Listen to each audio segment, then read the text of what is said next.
Alright, Shalom Akim. Shalom. Like to say Kal Halayim, Yahweh, Ba'ashem, Yahushai, Ba'ashem, Rakakodash. Right, double honors the apostles and others of great millstone of Double well. honors. Peace and salutation to Akim around the world. Like constantly pushing this truth, not just on the streets, but constantly, right? So you're seeing a lot of prophecies being fulfilled. That's me and the brother was talking about this one was yesterday, the day before. Yeah. But all the different prophecies you're seeing on the news. Right now it's rampant. You understand? And there are certain things that the news doesn't even show you. And you have to really go into like alternative news and certain sites to really get the full scoop. You understand? They're showing outside of riots all over the country, all over the world right now. You understand? You're seeing places like I think they were saying that the Bolivian government getting overthrown. You understand? All kind of things going on. What's going on in Hong Kong, right? And I think we don't know Hong Kong for a while. I was watching them protest and them, and they were saying that they started to get violent. In Bolivia they're protesting now and they're getting violent there too. And this happening all over the world. And the news don't cover half, not even half of the different kind of things that going on around this place. It even have a certain site that is a certain page that is going on YouTube. Two guys named the two preachers. I sometimes watch their videos, and it's, they don't teach the truth, them under Jesus doctrine, but there are good resources when it comes to like certain disasters happening around the world. And when you actually go and you watch the different disasters happening over, you're seeing floods, you're seeing earthquakes. You understand? It's real disasters going on around the world that you're not seeing on the news itself. Because there's things the news doesn't want to show you. There's certain things that America will be, included in or mingling in that you might get to see, but have a lot of things going on around the world that they don't show you. The people just add it. Sometimes you have to dig a little deep. You have to. You have to dig a little deep, because it have sites, news, channels that you could subscribe to get the information of it. I have a precept for you on here yesterday. This is yesterday Proverbs.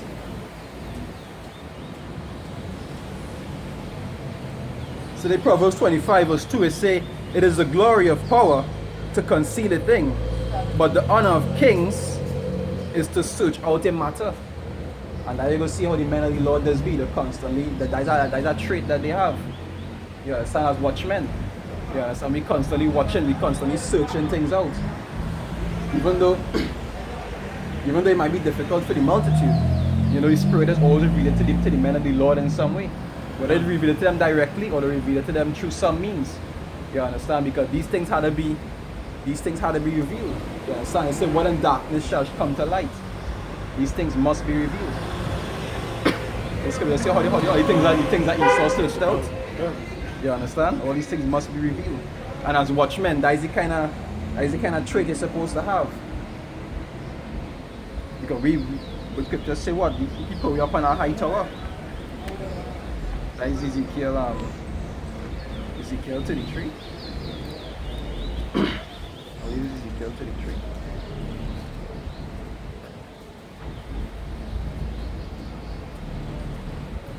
Alright, Ezekiel 33. Alright, Ezekiel 33, I'll start from 1. It say again, the word of the Lord came unto me, saying, "Son of man, speak to the children of my people, and say unto them, when I bring the sword upon the land, if the people of the land take a man of their coast, and set him for a watchman," right, and that's what we are. That is actually what the Lord set us up to be, which is the prophets. He set us up to be the watchmen. That we had to look, because a lot of people, they don't even understand how the things that are going on out here. They don't understand. They don't even know that the police getting ordering riot equipment for riot control. They don't know none of that stuff. You understand? They just caught up in entertainment, distractions. All these things are going on in the world that not even expedient. That is what they just study on a regular basis. And just to add, because even if it be told them, they still wouldn't believe, right? Because it have the TV series be on the tape, Alexander, he say all these things. But the people don't take it to mind. What they just take from it is that, hey, if something happen and these people come out and block the road and things, that's what I for. But they're not seeing the bigger picture. Can. Right? That's not because you see that Jake, the majority of Jake never see the bigger picture until it actually happened. It's only when disaster hit them that when it's understand that shit real. You understand? That's like that same woman in the story of Kings. The two women who boil the sun. Yeah. You understand? When it was going off, them wasn't taking. I sure them wasn't taking nothing serious. But when shit hit the fan, the other boy low and just to eat and survive. That's when Jake does realize how real shit is. He doesn't want to realize or understand how serious something is until something actually happened to them. That's just Jake. Ezekiel 33, I'll read from verse 4, right? It said then,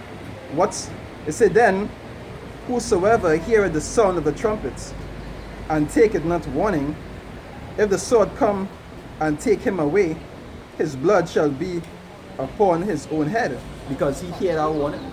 And that song of the trumpet is this word. Can. Right? As the scripture say, they wouldn't see no sign, but the sign of Jonah. Can. Right? Which is what Jonah was sent through to warn the people. Can. And this is what we out here to do, warn the people. Right, I read verse 5. It say he heard the sound of the trumpet and took not warning, which is what 2/3 that Israel will do. Right? It say his blood shall be upon him, but he that taketh warning shall deliver his soul. Right? Verse 6, it say, but if the watchman see the sword come, and blow not the trumpet, and the people be not warned, if the sword come and take any person from among them, he is taken away in his iniquity, but his blood will I require at the watchman's hand. And that's something that the Lord said. He will require that blood at the watchman's hand. Why? Because the watchman wasn't doing his job. When these things happening, you understand, when all these signs actually come into pass, if the prophet wasn't actually warning the people, giving them warning, telling them not to take heed, you understand, the RFID microchip is the mark of the beast and so forth. If you're not doing that, when the time comes that they get caught up, the Lord will require it at his hands. That all these things that show you how serious your job as a man of the Lord is. Done. You understand? This is not a laughing matter. Go ahead.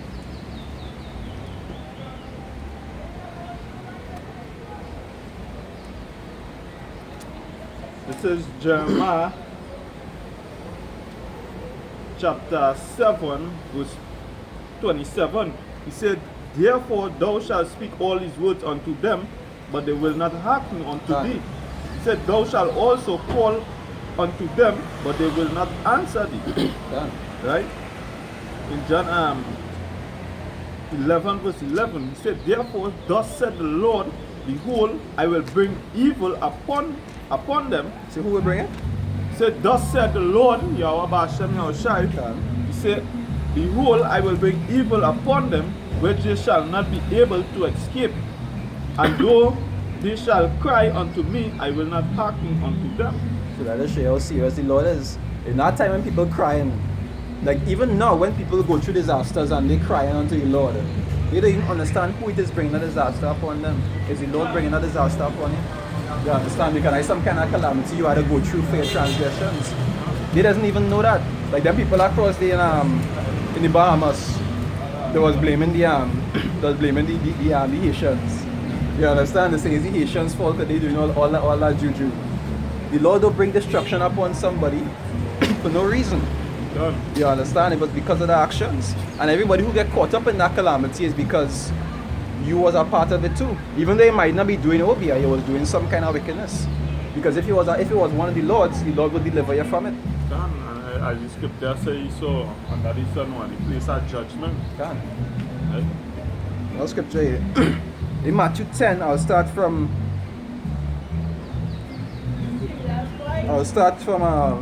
5, right? Matthew 10 from 5. It said, these 12 Yahushai sent forth and commanded them, saying, which is Yahushai is his actual name of the Messiah in Hebrew, right? It said, go not into the way of the Gentiles, and into any city of the Samaritans enter ye not, right? It say, but go rather to the lost sheep of the house of Israel. And that is who we come to preach his word unto, the lost sheep of the house of Israel, the Lord's people. Right? It say, and as ye go, preach saying, the kingdom of heaven is at hand. And that is what we teaching the people. We teaching them, hey, the kingdom is at hand. Change your ways. Done, and even just to add, you know, since the days of the Messiah, since the days of John the Baptist was preaching what the kingdom is at hand. Right? And since then, Jake wasn't listening. And since then, Jake wasn't listening. Understand? It say, say there's nothing new under the sun. The same way that people before that was following the Lord, and has some that wasn't, the same way it is today. Even yeah, when you say he sent the forth unto our rebellious nation. Right? Say verse 8, it say, heal the sick, cleanse the lepers, raise the dead, cast out devils, freely have you received, freely give. You understand? And these things that we just be doing now, but on a spiritual level, we be casting out devils, healing the sick. But these people out here, they're sick. You understand? We might not like see somebody at AIDS and you just pass your hand over them and you know they get healed, but the spiritually sick. Spiritually sick and spiritually dead. And mentally too. You understand? That's what we come to do, to heal them through this word. Right? It say, provide neither gold nor silver nor brass in your purses.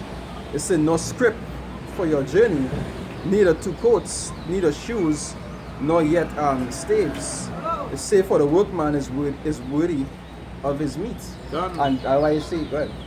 And the scripture say, well, those store treasures were rot and not do corrupt. Can. Right? So because we not working for nothing carnal, we working for that spiritual penny. Can. And this way you show you back then, you see when the apostles was actually written, when he set them forth, even after he died and they went forth, they didn't really have anything. Done. You understand? That's like most of the men of the Lord don't have anything today. The apostles back then didn't have much neither. When they used to go to preach to the people used to take care of them. You understand? So the workman is worthy of his meat. Or you'll see certain places that when people like sometimes they would go to a certain city, they would stay by a woman and the woman would like give them food to eat and so forth. People used to take care of them because they was considered a workman unto the Lord. Right? So verse 11, and it say, and into whatsoever city or town ye shall enter, inquire in it. It say inquire, sir, here. I'll get over. Verse 11 it say, and into whatsoever city or town ye shall enter, inquire who in it is worthy. And that is what we just come out to do. It's like what we talked about last week. It say, but these things have I revealed unto thee, and a few that are like thee. Because only some that are actually worthy to understand these things. You understand? And that by itself showing that the scriptures have a discrimination. It discriminates those who are worthy and those who are not worthy. And we tell us just to say, teach it unto those that are learned. Can. Who are wise among your people or something like that. Yeah. But let's show you, it have a set that are worthy to actually understand this wisdom, and a set that are not worthy. And through discernment you does know. If the Spirit of the Lord working with you, through discernment you does know. Right? Right, I'll read it over. It say, and into whatsoever city or town ye shall enter. It say, inquire who in it is worthy, and there abide till ye go thence. It say, and when ye come into an house, salute it. And if the house be worthy, let your peace come upon it. But if it be not worthy, let your peace return to you. It say, and whosoever shall not receive you, nor hear your words, when ye depart out of that house or city, shake off the dust of your feet. That like similar to, I think who it was, I don't remember who it was, one of the guys who did wash your hands, or when they wanted to crucify Mashiach. And he say, wash your hands of this matter. I think that was Pontius Pilate. I think it's Pilate. I don't remember exactly who it was. One of them wash your hands. He say, nah, I wash your hands from the blood. And technically that way I had to do with these people when they realize that, hey, it's not for them. So wash your hands, dust your feet, or the scriptures say. You understand?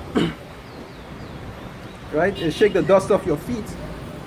It says verse 15, it says, verily, I say unto you, it shall be more terrible for the land of Sodom. Sir, here, verily I say unto you, it shall be more tolerable for the land of Sodom and Gomorrah in the day of judgment than for that city.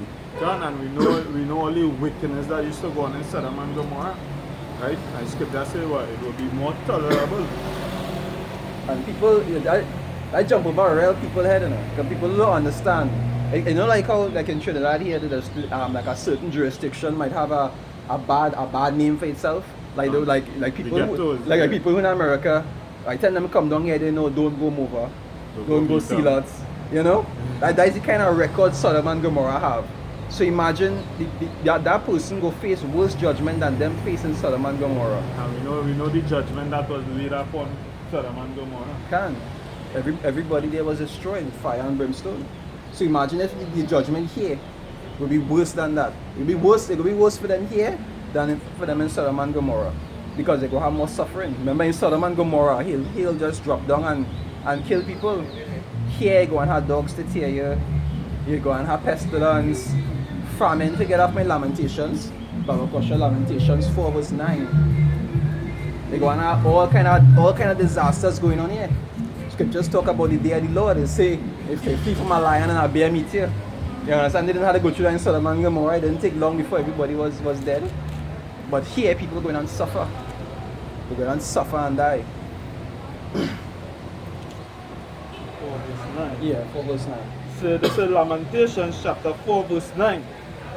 So they that be slain with the sword are better than they that be slain with hunger. No, you see, in scripture say they that be slain with the sword be better than they that be slain with hunger. So it's better a man shoot you and kill you or stab in your chest and you bleed to death than you had to take a week to die slowly from hunger. You understand? That's a process where your body actually eating itself. Yeah. And brothers always say, you know, it's mercy. It's mercy before they get shoot and die. Yeah, the guy heads off. You know, they put you on the guillotine. That the face worse. Pestilence, famine. And them kind of diseases is going to happen them times. There gonna be things like Ebola and not like no AIDS. Yeah, it gonna be new things. It won't mean nothing like no AIDS where you know you can still live and you know it didn't bother you until you reach those stages. They're gonna be suffering. Even I think that's last week or this week here they were saying that it have a new, I think it's a new type of the AIDS. AIDS, yeah. A modified. Yeah. A modified AIDS. And then things just come just so is the Lord bringing that upon the people. Can. Even if it be doing it through Esau or he just allow it to mutate after time, we know it's the Lord doing these things. Figure out from in like 2 Maccabees 9, I think it is. 9:1. Let us show you how different the Lord is. The kind of things, the kind of destruction the Lord going and bring to this place. You wouldn't want to be on the Lord's wrong side when that time comes. But these people out here, they don't care. And the scriptures say, go have some that worthy, and it go have some that not worthy. As I tell people, if it have a elect, it must have a non-elect. 2 Maccabees 9:1. 2 Maccabees 9:1. Are you sure? This one.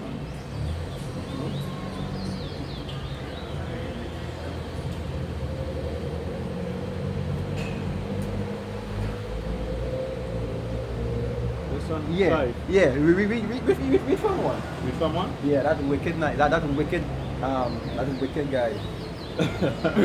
This is 2 Maccabees chapter 9 verse 1. He said, about the time came Antiochus with his honor out of the country of Persia, for he had entered the city called Persepolis, and went about to rob the temple and to hold the city, whereupon the multitude running to defend themselves with their weapons put them to flight. And so it happened that Antiochus, being put to flight of the inhabitants, returned with shame. So He went to conquer a city because that was actually something that they used to do plenty back then. He went to conquer the city and he didn't get through. So you know what? He was shamed. So let me see what he's going on do now. He said, now when he came to Ecbatan, news was brought him what had happened to Nicanor and Timotheus. He said, then swelling with anger, he thought to avenge upon the Jews the disgrace done unto him by those that made him flee. So he get jacked up from our next nation. So you know what, he would take it out on the Jews. You understand? We was them little toy to play with whenever there was vex. And even in slavery was the same thing. But now you see what the Lord do about that? He said, therefore commanded he his chariotmen to drive without ceasing, and to dispatch the journey, the judgment of power now following him. Right? The judgment of Yahweh now following him. For he had spoken proudly in the sort that he would come to Jerusalem and make it a common burying place of the Jews. Go ahead. He said, but the Lord Almighty, the power of Israel, smote him with an incurable and invisible plague. So you know the kind of power that the Lord have. Not let's say he pass through no dirty water. You understand? You get a ring home with the pass through dirty water and them kind of thing. He didn't sleep with nobody to get a disease. The Lord put a disease on him. He said what? Incurable and invisible. You understand? So he don't know how he get it. And it wasn't something that he could have see like breakouts on his skin, like, you know, like something like that. But the Lord gave him that disease, and that the power of the Lord. The Lord, and the kind of diseases that the Lord going to put on these people out here going to be different. You see how bad he was? He said, or as soon as he had spoken these words, a pain of the bowels that was remediless came upon him, and sore torments of the inner parts. He said remediless. And no herbs you can take to cure that. When the Lord gave you a disease like that, and no herbs you can take to get rid of that. Right? He said, howbeit he nothing at all ceased from his bragging, but still was full with pride. So you see, and that is the spirit that we people here today. Even though the Lord bringing disasters upon them, they might act like the humble for a little while because they're in calamity. But as soon as things simmer down, they just go right back to being how it is they want to be. And some of them does even continue being like that even though they're going through calamity. You understand that? Say, breathing out fire in his rage against the Jews, and commanding to haste the journey. But it came to pass that he fell down from his chariot, carried violently, so that having a sore fall, all the members of his body were much pained. So like torment. Imagine you being, you know, like how people say like when you have cancer in the last stages, you know, you just feel pain constantly until you actually die. Even AIDS, because you know, the kind of pain you go through, different sores breaking out on your skin. Right? The different members of your body decomposing. Right? Breaking down from the inside out. Right? He said, and thus he that a little aforethought, he might command the waves of the sea. So proud was he beyond the condition of man. And these people out here proud too. When you tell them about the Lord, some people they ask them about fear in the Lord, they say, don't afraid of the Lord. They don't afraid of the Lord, them proud. That's like how he was, them proud the same way. Just like Esau. Say you have your father the devil. You understand? They're proud just like Esau. And I did a video on that because a man on work, he was telling me, hey, you don't have to fear the Most High. Right? He don't have to fear the Most High. He respect the Most High. But the scripture say what? The fear of the Most High will keep you from going on. You're from sinning now, but I hear that myself too from somebody. Right? But where in the scriptures, them not see that. If you ask them to show it in the scriptures, they can't show it. And what he trying to do is give me a different interpretation. Of what the fear mean. It don't mean respect. I get that already. But when they say love means love, right? Love don't mean nothing else. When they say fear, it means respect. When they say hate, it means you just displeased with it. But when they say love, that don't have no interpretation. That plain as it is. He said, but it came to pass that he fell from his chariot, carried violently, so that having a sore fall, all the members of his body were much pain. Imagine he in so much pain, he couldn't even hold himself on the chariot properly. He couldn't even hold on to the rope, or if somebody was riding it for him, He couldn't even stay on the chariot. He fall off for seeing pain. Yeah. And when he fall long, he was in more pain. Say, and thus he that a little aforethought he might command the waves of the sea. So proud was he beyond the condition of man, and weighed the high mountains in a balance. Yeah. So he was so proud that his pride exceeded mountains. And you realize that's a trait that the Lord always used to do. Even with the heathens, the Lord used to humble them. Nebuchadnezzar was one. The Lord making me grass for 7 years. The Lord humble Antiochus. The Lord humbled the king of Tyre. I think it's Tyre is the name of the place, right? Yeah. The king of Tyre. that is in Ezekiel. The Lord humbled a lot of men who thought themselves to be too high.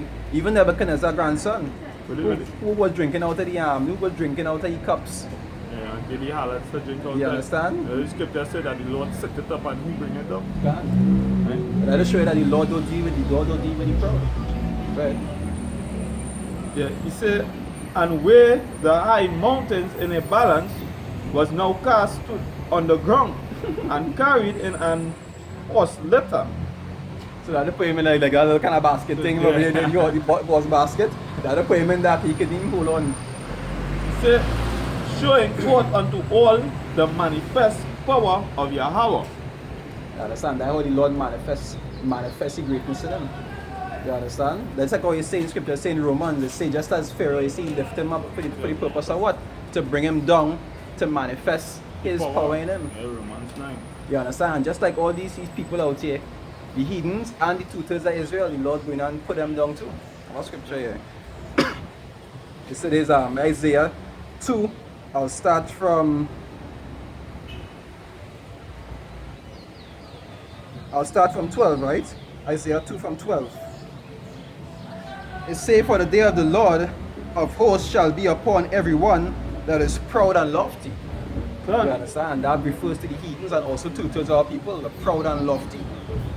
You understand? It says, there the Lord is upon them. It says, and upon everyone that is lifted up, and he shall be brought low. And that was going to happen in that time. In that time, when Yahweh Hashem, Yahushai going to be exalted, and his men also. Above all the other names. Right? You understand? Those are the ones that are going to be exalted in that time. Right? The verse 13 is say, and upon all the cedars of Lebanon that are high and lifted up, and upon all the oaks of Bashan, and upon all the high mountains, and upon all the hills that are lifted up. So that time actually coming. Somebody got pause.